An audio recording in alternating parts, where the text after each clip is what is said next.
Hello there, welcome to Worship Tutorials. I just said hello there like I'm Jonathan Sullivan.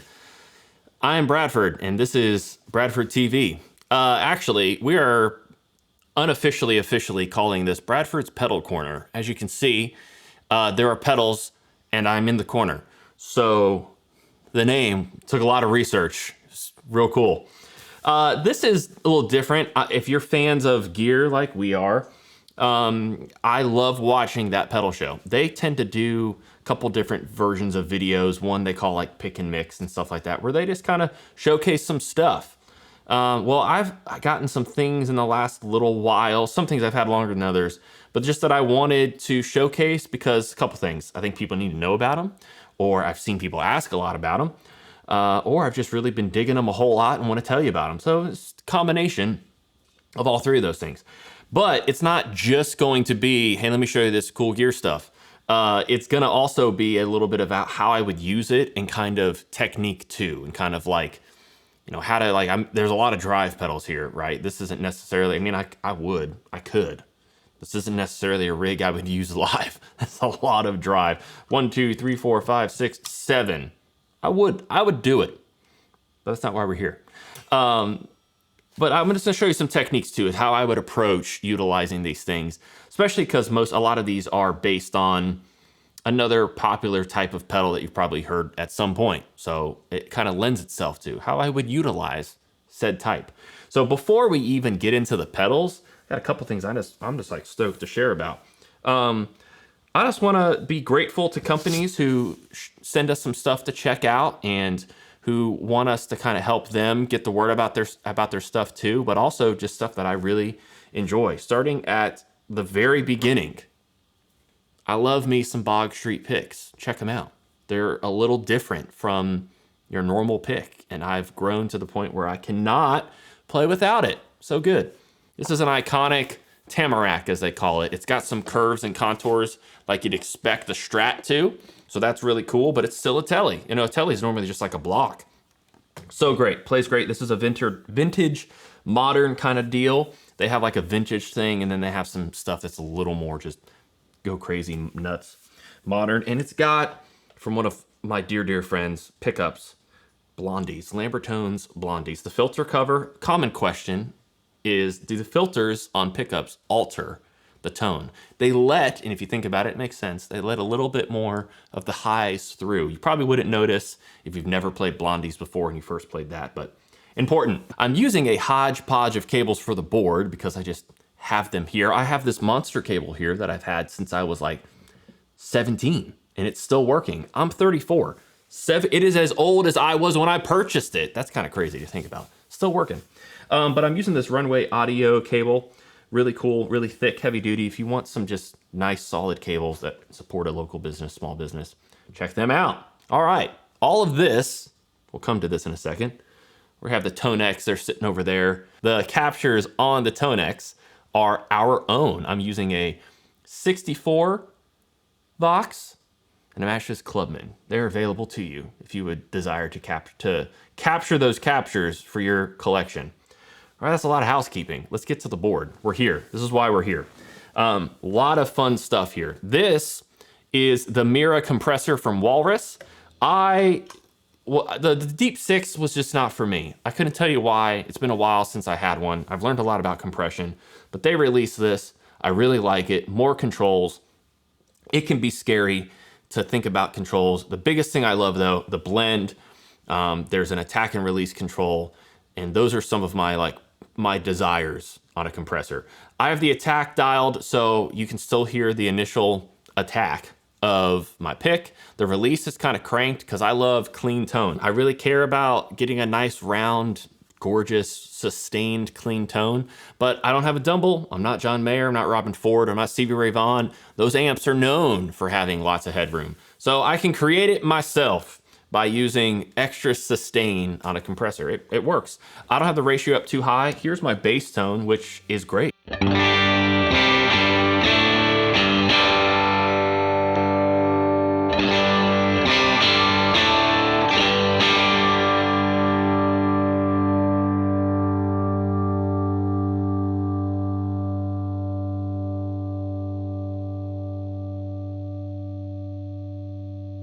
See, that may just be excessive to some of you. I love it. So it actually is not pushing too much. There's also the makeup gain. If you end up squishing things a lot with the ratio, it ends up bringing the level down. It's pretty true to form. Some pedals just kind of automatically do that. The Mira allows you to really dial in exactly as you desire. So I like that a lot. Next in the chain is the Cornerstone Aquarium. This is a vibe pedal, not just like what the kids say, it's a vibe. No, this pedal is truly a vibe. By definition, it is a vibe.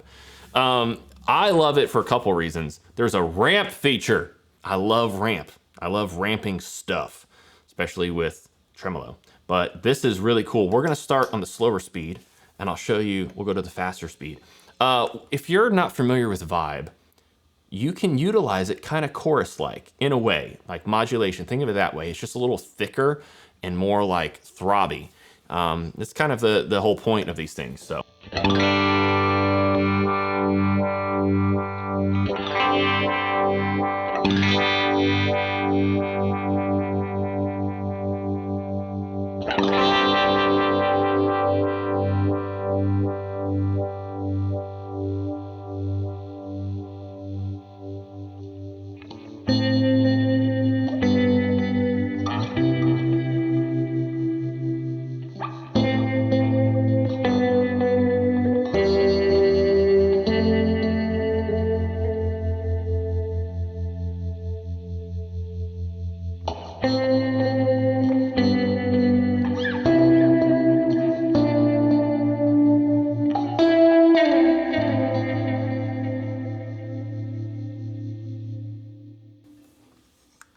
So it gives you like chorusy kind of vibes if you want. That's kind of, I'm have to be careful using that word because vibe is just, it's getting confusing.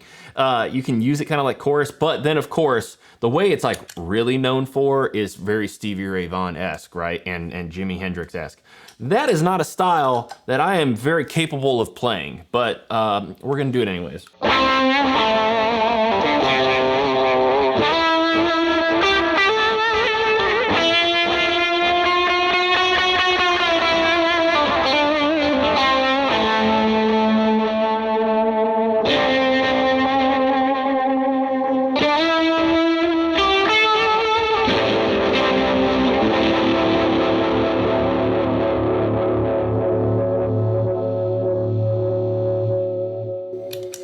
So I don't know. I could tell you how vibe sounds when I hear it, but as to whether or not I could dial it in, it's fun. Let's move on along. We got the Cornerstone Imperium as well. This is really cool. Emilio is just such a great guy. He named his pedal company Cornerstone first off. He's a worship player. He plays in church, and he started creating pedals for himself because he wanted to make things just be a little bit more like he was hearing in his head. So the Antique was one of them. It's a Tube Screamer take. He has a couple other drives, and the Gladio is very well known in like the world of like with guys like Ariel Posen. It was actually meant to capture Robin Ford's tone, specifically on one of his tracks. The Gladio itself is a dual channel pedal. It ended up becoming so popular that, and people were asking for just one side, he created the SC and then ended up putting it together with the Antique.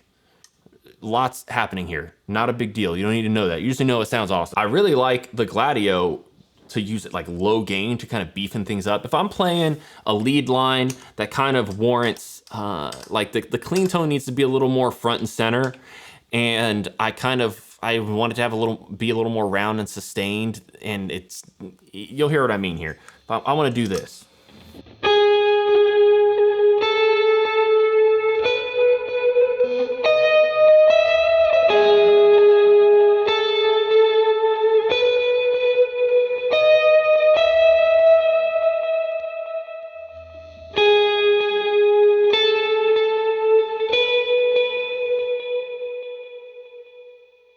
So you may not hear, the majority of people watch YouTube on a phone. You may not be able to hear too well exactly what's going on, but it gives it a little more body and just a little bit of drive without like over saturating it. So here's the thing, here's my bass tone, and then I'll kick it on so you kind of hear what it's doing on the bridge.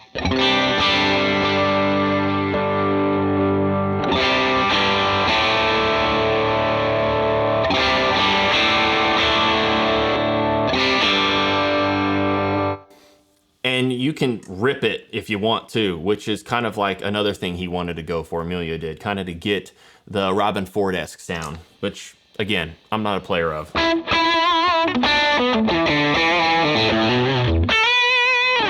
You can blend in your clean sound, which is really nice.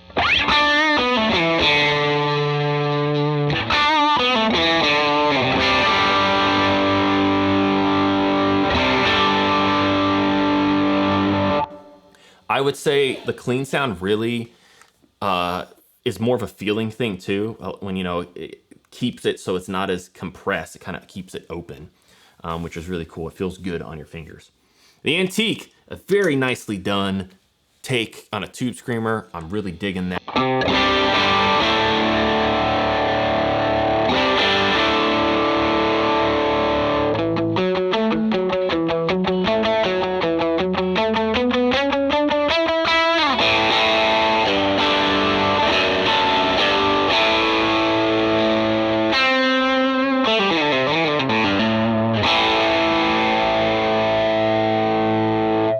You can add some compression to it.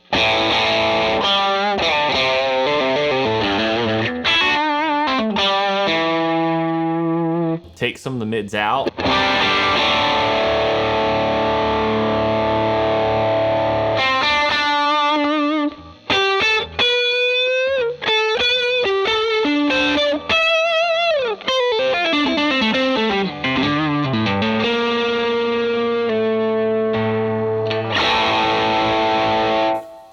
Is a very nice tube screamer that you can really tweak. You can run them together if you'd like. You can have them set to swap, whatever. Very cool. Let's talk about Revv. We got to meet these guys at NAMM. We've been bringing up a lot. We've just really enjoyed meeting them and hanging out with them. We got sent home with the Tilt. Sean Tubbs really kind of with one of their designers at Revv. The two of them just went back and forth. Sean would say what he didn't like. The designer would then make tweaks and fix things. The boost itself is now its own pedal. And if that's just something you need, you should check it out. Here's just a little bit of something, something.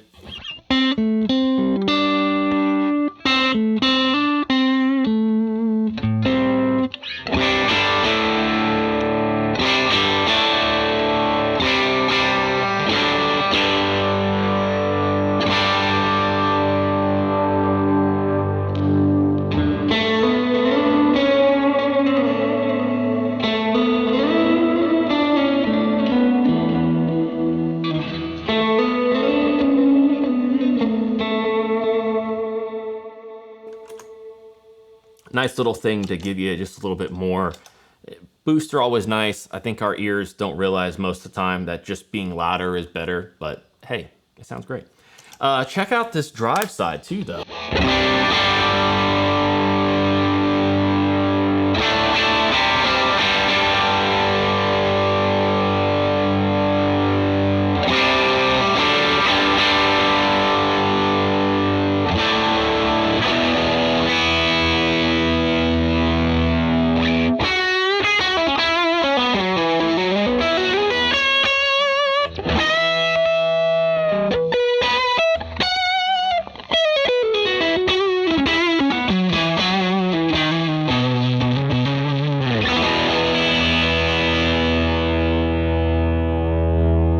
I really like low gain stuff. Like I like pushing stuff.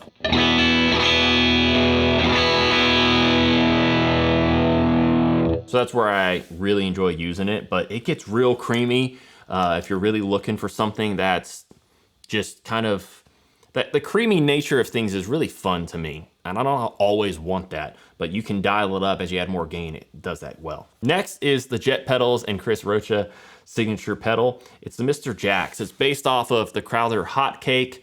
I'm not sure if they're still made, but even still, there's at least a version that is highly sought after, and that's what Chris was kind of wanting to do with Junior at Jet. There's always extra features packed into this thing. I just want you to hear it. Lots of gain on tap. Could be a real nice hard clipping option, you know, your bigger gain. If you would like to just switch to that, or if you want to stack, or you just want to have a pedal ready for your lead sounds at any time.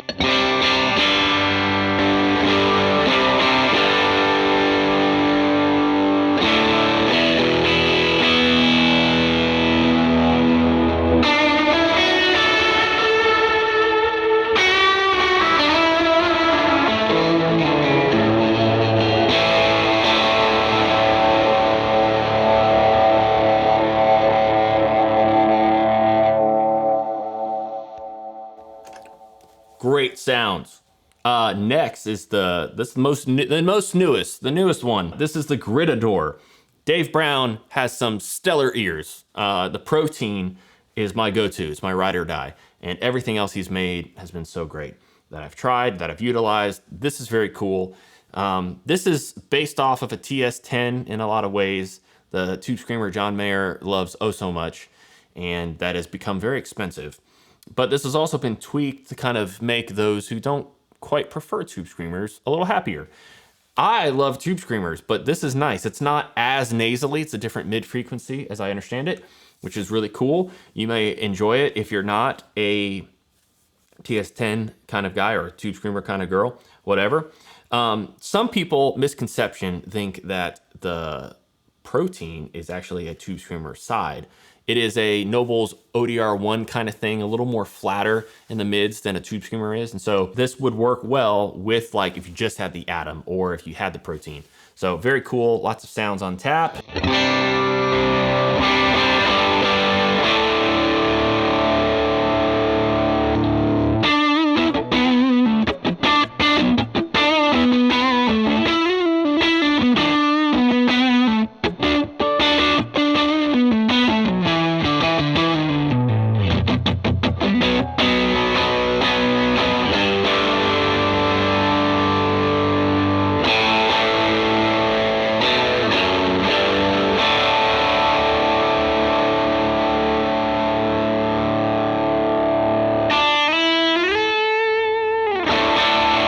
I recently saw Joey Landreth. Well, I saw the brothers Landreth, and it was the first time that I've seen them. I've been a fan for 6 years at least, and they just have not. They're from Canada. I get it. It's not easy to come down to North Carolina.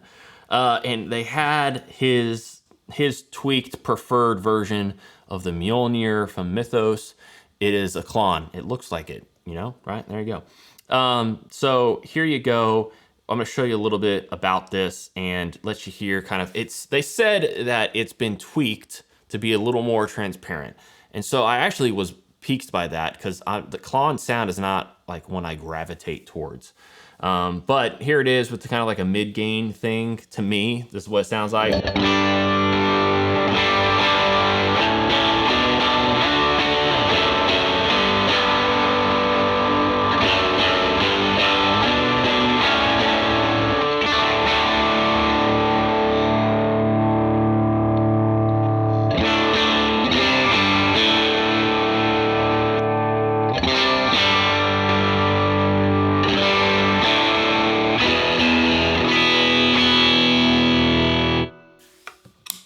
It sounds mega.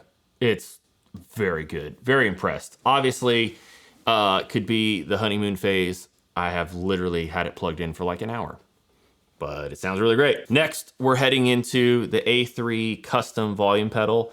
It's kind of unassuming in some ways, but I really like it. I like the throw of it. I like how it feels. You know, there's no electronics in it, so there's no buffer in it. I don't know how or why, but it really does not bother me in the way of tone suck, tone loss that a lot of people are concerned about. So I couldn't give you an accurate response to that because that's just not something that I notice greatly and I haven't actually paid attention to. A volume pedal is a necessity to me. I'll make up whatever happens by EQing things differently, whether it's the drives or the amp. I really like it. I'd like to utilize it more, but I don't have room on my main board. I have a mini volume Dunlop Mini, and that's okay. Just would rather have this there. Quick demo for you. Moving on. You've been hearing the Strymon Volante in the CXM, the Chase Bliss and Meris CXM 1978 throughout this video. But one reason why I wanted to put this here was first off so you can hear it. I'm a big fan of this thing. It is a very interesting verb to get a hold of. Just utilizing a verb of this magnitude can be it's confusing to me.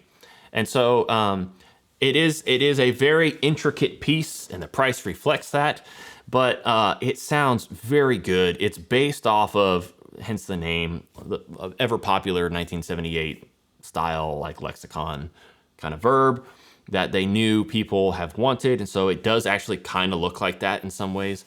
You know, very well-made pedal. But I want to show you that, but I also want to show you this Ember Endeavors controller.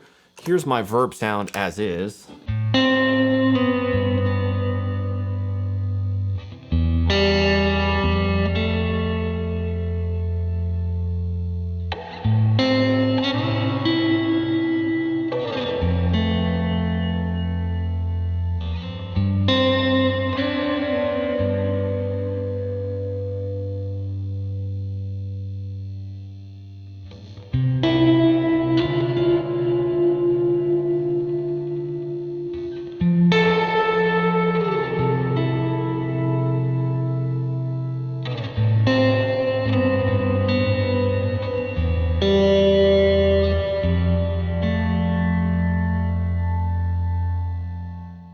So what you're hearing and seeing happen here, this is basically what I believe he calls it, a static expression controller.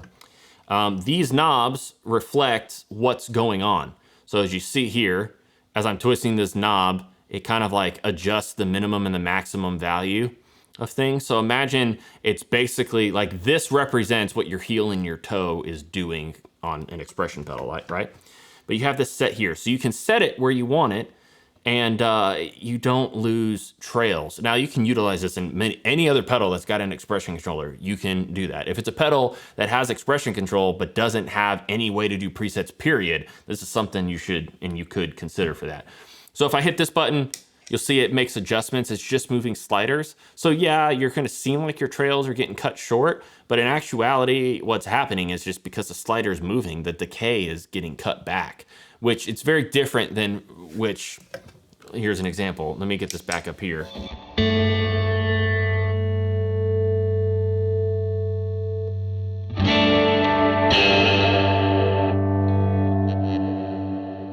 That cut may not be abrupt to you, and especially in a mix, you may not notice, but you know, because you have this, you can make adjustments without actually having to switch presets, and it's very handy for that. Because the CXM is such a great Revv, I'd like to utilize more, but the cutting of presets, the cutting of audio is kind of hard for me to want to utilize that way.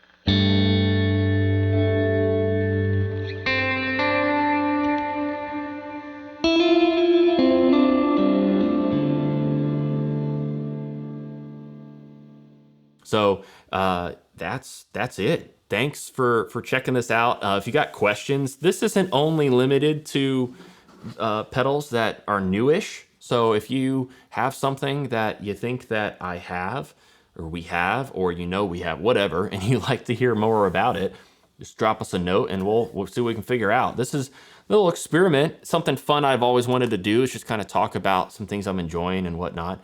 But we just went for it. So thanks for joining. We'll see you next time. Make sure you subscribe if you haven't. That's a thing I'd appreciate if you did. So do that. See ya.